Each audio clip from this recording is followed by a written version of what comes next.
Hi, in this tutorial I'm going to show you how to anchor cells in formulas.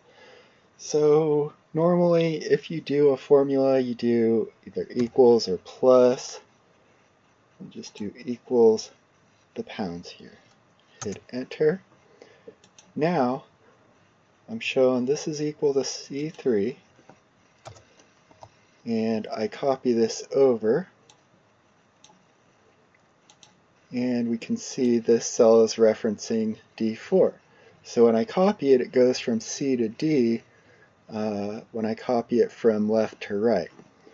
So what if I want it to stay on the C?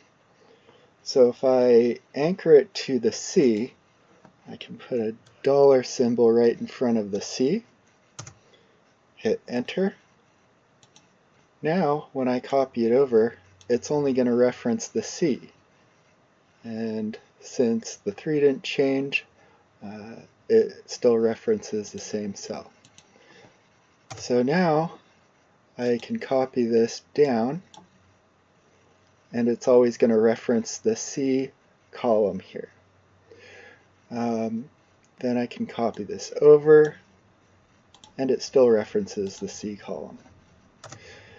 Another thing you can do is you can anchor both the C and the 3 by putting the dollar symbol in there. So now, whenever I copy this over to the right, it references C3, and when I copy it down, it still references C3, as we can see here. So that's how you anchor. It comes in very handy when you're copying a lot of formulas over to the left or to the right, and they're all similar formulas. So that's how you use anchoring. Another thing you can do is to anchor is you can enter here.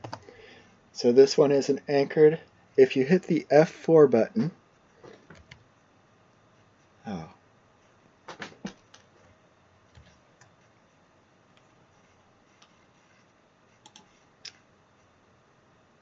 it's a little different on a laptop.